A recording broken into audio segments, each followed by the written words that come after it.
నమస్తే. ఈరోజు మన స్టూడియోలో ప్రముఖ తంత్ర జ్యోతిష్యులు, జ్యోతిష రత్న, జ్యోతిష సామ్రాట్ చింతా రుక్మాన్ గదరావు గారు మనతో ఉన్నారు. గురుగారితో మాట్లాడదాం.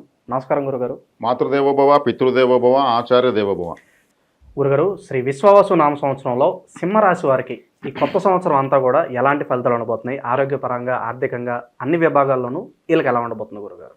ముందుగా ఈ 2025-26 సంవత్సరం విశ్వావసనామ సంవత్సరం ఉగాది శుభాకాంక్షలు సింహరాశి వాళ్ళకు తెలియజేస్తూ, ఈ రాశి వాళ్ళకు అష్టమ స్థానంలో శని ప్రవేశం, అష్టమ శని ప్రారంభమైంది. అదేవిధంగా సప్తమ స్థానంలో రాహువు, జన్మంలో కేతువు, లాభస్థానంలో మే 15 నుంచి గురువు, దీర్ఘకాలిక గ్రహాలు ఇలా సంచరిస్తున్నాయి. ఇక్కడ అష్టమ శని ప్రారంభం కావడము ఒక విధంగా విచారం.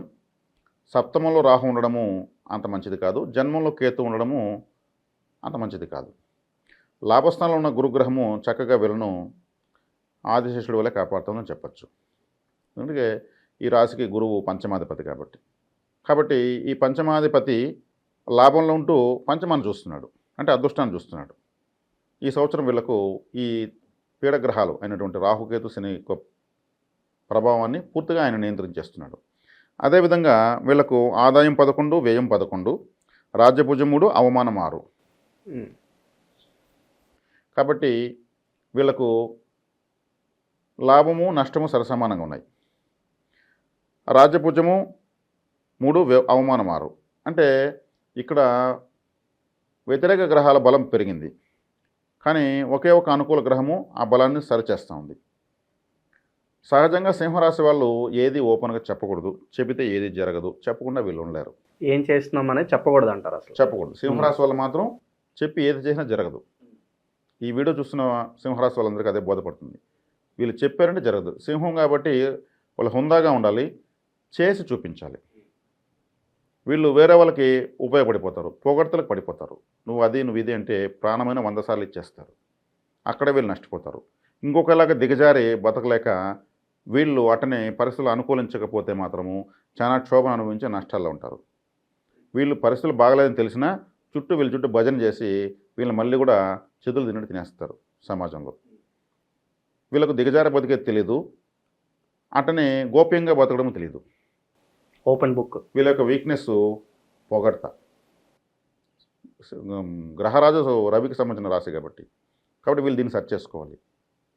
అదేవిధంగా సప్తమ స్థానంలో రాహు ఈ రాశికి ప్రధాన శత్రువు. ఎందుకంటే రాష్ట్రాధిపతిని పీడించేటువంటి గ్రహము. రాహుకేతువులు రవిని గ్రహణంగా బాధిస్తాయి. రవితో రాహు కలిసిన మాసమే గ్రహణ మాసం అవుతుంది, రవితో కేతు కలిసిన మాసమే గ్రహణ మాసం అవుతుంది. కేతుగ్రస్త గ్రహణము, రాహుగ్రస్త గ్రహణం అంటారు. కాబట్టి పట్టు విడుపు స్నానాలు చేస్తూ ఉంటారు. కాబట్టి ఆ రాహుకేతువులే జన్మంలో సప్తమంలో ఉన్నారు. వీళ్ళు కేర్ఫుల్గా ఉండాలి. సింహం కేర్ఫుల్గా ఉండడంలో చాలా దిట్ట. 4 వైపులా సింహావలోకనం అంటారు, అలా ఉండాలి. ఎంతున్నా కానీ రాహువు మీకు ఒక విధంగా జిత్తులు మారే ప్లానెట్. అది హిప్నటిస్ట్. రాహు మాయ చేస్తాడు. ఈ మాయల నుంచి వీళ్ళు కేర్ఫుల్గా ఉండాలి. కాబట్టి వీళ్ళు ఈ రాశి వాళ్ళు, ఈ రాశిలో ఉన్నటువంటి విద్యార్థులు కానీ, ఉద్యోగస్తులు కానీ, స్త్రీలు కానీ, పురుషులు కానీ, రాజకీయ నాయకులు కానీ మోసానికి గురయ్యే అవకాశం ఉంది. నమ్మక ద్రోహం జరిగేదానికి అవకాశం ఉంది. తత్సంబంధమైనటువంటి గ్రహము సప్తమ స్థానంలో ఉండడమే. సప్తమ స్థానము అంటే ఒక ఫంక్షన్, ఒక స్టేజ్, ఒక వివాహము, ఒక జీవిత భాగస్వామి, ఒక వ్యాపార భాగస్వామి, ఒక సహచరులు, 10 మంది కూడేటువంటి ప్రదేశము. కాబట్టి వీళ్ళు ఏదైనా ఈ సంవత్సరం ఏదైనా ఫంక్షన్కి వెళ్ళి వస్తే దిష్టి తగిలినట్టు ఇంట్లో వచ్చి పడిపోతారు. వీళ్ళకు యూరినరీ ప్రాబ్లమ్స్ వచ్చేందుకు అవకాశం ఉంది. కాబట్టి వీళ్ళు చక్కగా నీటి దానము, అంటే నీటి దానం అంటే వేసవికాలము ఎక్కడైనా వీళ్ళు చలివేంద్రాలు పెట్టచ్చు. అదేవిధంగా వీళ్ళకు కులదైవ అనుగ్రహం చాలా ఎక్కువ ఇప్పుడు ఈ సందర్భంలో అవసరం. కులదైవము అంటే కొంతమంది వెంకటేశ్వరుడిని, నరసింహస్వామి అనుకుంటున్నారు. అలా కాదు. కులదైవం అంటే వీరు పొలాల్లో, మన ప్రాచీన కాలంలో పొలాల్లో ఆరాధించేవాళ్ళు. మర్రి చెట్టు, వేప చెట్టు, రావి చెట్టు, మామిడి చెట్టు, ఇట్లా చెట్ల కింద ఇటుకలు పెట్టి బొమ్మరిల్లు కట్టి పుట్టమట్టితో విగ్రహాలు వాళ్ళ చేతితో వాళ్ళు చేసి ఆ కులానికి సంబంధించిన వాళ్ళు మాత్రమే వెళ్ళి ఆ నైవేద్యాలు సమర్పించి పూర్తిగా అక్కడే భోంచేసేసి అంతకుముందు మొక్కున ముడుపులు చెల్లించుకొని అక్కడే తలనీళ్ళను సమర్పించి కొత్తగా ఉన్న కోరికలు కోరుకుని వచ్చేస్తారు. కాబట్టి కులదైవారాధన చాలా ముఖ్యం. కులదైవాన్ని మర్చిపోతే మాత్రం ఈ సంవత్సరం వీళ్ళకు ఫలితాలు లేవు. ఇక గురుగారు ఈ సంవత్సరం అంతా ఆ విద్యార్థులకు, వ్యాపారస్తులకు, నిరుద్యోగులకు వీళ్ళకి ఎలా ఉండబోతుంది? చెప్తున్నాను కదా, మోసానికి గురయ్యే అవకాశం ఉంది, జాగ్రత్తగా ఉండాలి. మోసగించేటువంటి గ్రహం సప్తమంలో ఉంది. ఏది నాకు వద్దు అనేటువంటి గ్రహము లగ్నంలో ఉంది, అంటే రాశిలో ఉంది. కేతువుకి ఏ కోరికలు ఉండవు. కోరికలు లేని ఏకైక గ్రహం కేతువే. నాకు ఏదో వద్దులే, ఉన్న కాడికే చాలు, లేకపోతే పోతుందిలే, నేను ఇట్టే ఉంటానులే అనేటువంటి గ్రహం కేతువు. తలనొప్పి ఎక్కువగా వచ్చేదానికి అవకాశం ఉంది. అదేవిధంగా వెంట్రుకలు రాలేదానికి అవకాశం ఉంది. కేతువు అంటేనే వెంట్రుక. తలలేని గ్రహము కేతువు. అది జన్మస్థానంలోకి వచ్చినప్పుడు తలనొప్పి వస్తుంది. వీళ్ళు కానీ ఏమాత్రం ఏమరపాటుగా ఉన్నా అప్పులు పెరిగిపోతాయి. కేతువు అప్పు అంటే కేతువు. కాబట్టి ఆ గ్రహమే లగ్నంలోకి వస్తుంది. కాబట్టి డబ్బు విషయంలో చాలా జాగ్రత్తగా ఉండాలి. కానీ ఎన్ని ఉన్నా వీళ్ళ వెంట దైవబలం మాత్రం వీళ్ళ వెన్నంటే ఉంది. గురువు లాభంలో ఉన్నాడు. లాభంలో ఉన్న గురువు అన్నిటి నుంచి కాపాడతాడు. వీళ్ళకు దైవానుగ్రహం మాత్రం పుష్కలంగా ఉంది. అష్టమ స్థానంలో శని ఉన్నాడు. అష్టమ శని ఉన్నప్పుడు ఏమవుతుంది? అష్ట కష్టాలు పాలు చేస్తాడు. రవికి మొట్టమొదటి శత్రువు శని, రాహులే. రాహువు పట్టి పీడిస్తాడు, శని పూర్తిగా వ్యతిరేకిస్తాడు.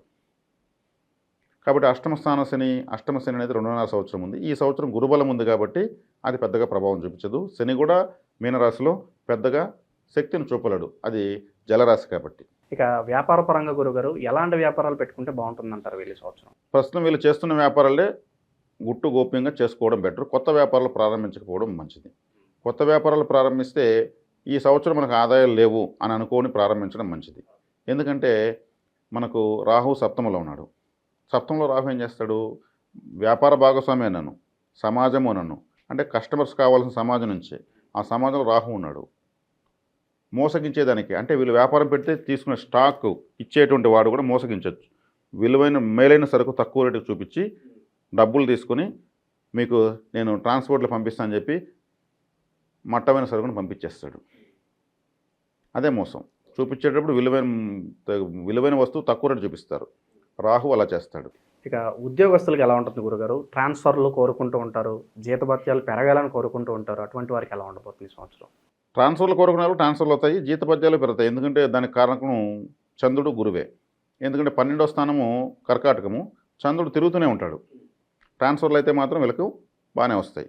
ఇంకా జీతభత్యాలు పెరగడంలోనూ ప్రమోషన్లు, ఇంక్రిమెంట్లు ఇవంతా కూడా వస్తాయి. ఎందుకంటే గురువే, డబ్బు కారకుడు గురువే కాబట్టి, ఆయన లాభంలో ఉన్నాడు కాబట్టి ఆ విషయాల్లో వీళ్ళకు ఫలితాలు అయితే ఖచ్చితంగా వస్తాయి. ఇక శుభకార్యాలు లైక్ పెళ్ళిళ్ళు, గృహప్రవేశాల పరిస్థితి ఏంటి గురుగారు? పెళ్ళిళ్ళు, గృహప్రవేశాల పరిస్థితి అంటే వీళ్ళకు వీళ్ళ వ్యక్తిగత జాతకం చూసుకోవడం బెటరు. ఎందుకంటే 3 గ్రహాలు వ్యతిరేకంగా ఉన్నాయి. గురువు మాత్రం శుభస్కంగా ఉన్నాడు. ఆయనైతే శుభకార్యాలకు అవకాశం ఇస్తాడు. కానీ జాతకంలో చూసుకుని కొన్ని ముహూర్తాలు బలంగా పెట్టుకోగలిగితే మాత్రం జరుగుతాయి, ఖచ్చితంగా జరుగుతాయి. ఇక ఈ సంవత్సరం అంతా గురుగారు మంచి ఫలితాలు పొందడానికి ఏదన్నా రెమెడీస్ ఉంటే తెలియజేయండి సింహరాశి వారి కోసం. మంచి ఫలితాలు పొందడానికి వీళ్ళు సుబ్రహ్మణ్య ఆరాధన విశేషంగా చేయాలి. తిరుచెందూరు సుబ్రహ్మణ్య దర్శనం చేయడం చాలా మంచిది. ఎందుకంటే తిరుచెందూరు సుబ్రహ్మణ్య ఆలయంలో ఒక ప్రత్యేకత ఏంటంటే రాహువు, కేతువు, గురువు, కుజుడు 4 గ్రహాలు ఆన్ ది స్పాట్ యాక్టివేట్ అవుతాయి. ఎందుకంటే కుజుడు వీళ్ళకు భాగ్యాధిపతి, చతుర్థాధిపతి, కేంద్ర కోణాధిపతి. అదేవిధంగా గురువు వీళ్ళకు పంచమాధిపతి, అష్టమాధిపతి కూడా. రాహుకేతులు జన్మస్థానంలో, సప్తమ స్థానంలో ఉన్నారు, పీడిస్తున్నారు. ఆలయానికి వెళ్ళేటప్పుడు అక్కడికి వెళ్ళిన తర్వాత 2 రబ్బర్ పాములు తీసుకెళ్ళాలి. ఫ్యాన్సీ స్టోర్లు అమ్ముతారు. ఒకటి రాహువు, ఒకటి కేతువు. అది సముద్రం కాబట్టి సముద్రంలో ఇసిరేసేయాలి. ఆ దోషాన్ని వీళ్ళు ఏం చేస్తున్నారు? సముద్రంలో కలిపేస్తున్నారు. అక్కడ సముద్రం దగ్గర వీళ్ళ ఎడమకాల కింద మట్టి తీసి 3 సార్లు సముద్రంలో వేసేయాలి. అంటే మన చెడ్డ, ప్రతి ఒక్కరి చెడ్డ వాళ్ళ ఎడమకాల కింద ఉంటుంది. అంటే సముద్రంలో కలిసింది ఇంకా కలిసిపోయినట్టే. దోషాన్ని అయితే పారేయాలి సముద్రంలో.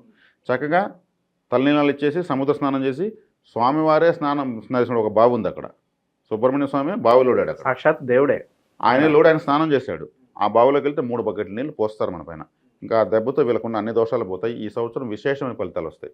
రాహువుకి, కేతుకి వీళ్ళు చక్కగా ముగింపు పలికారు. ఇంకా వీళ్ళు అనుకూలించాల్సిన కుజుడికి అనుగ్రహం వచ్చేస్తుంది. ఆల్రెడీ యోగిస్తున్నటువంటి గ్రహానికి విశేషమైన బలం వస్తుంది. అష్టమంలో సముద్రంలో ఉన్నటువంటి శనేశ్వరుడు కదా, మీనరాశి, మీనరాశి అంటే సముద్రం. అక్కడే ఉన్న సుబ్రహ్మణ్యేశ్వరుడు దగ్గరికి వెళ్తే ఈ శనేశ్వరుడు వ్యతిరేకంగా పనిచేయడు. అన్ని యొక్క వ్యతిరేకతలు మొత్తం ఒక్క తిరుచెందూరు సుబ్రహ్మణ్య ఆరాధన వల్ల మాత్రమే జరుగుతుంది. సముద్రము అంటే ధైర్య, వీర్య, విజయస్థానం. చాలా శక్తివంతమైనది, ప్రపంచం అంతా అల్లుకొని ఉంటుంది సముద్రం. అక్కడ పరిహారం చేయడం వల్ల వీళ్ళు ఎటువంటి ఇబ్బంది లేకుండా హ్యాపీగా విజయ పతాకాన్ని ఎగరవేయచ్చు. ఓవరాల్గా సింహరాశి వారికి సంవత్సరం అంతా కూడా ఎలాంటి ఫలితాలు ఉంటాయో మీ మాటలో చాలా అద్భుతంగా వివరించారు గురు.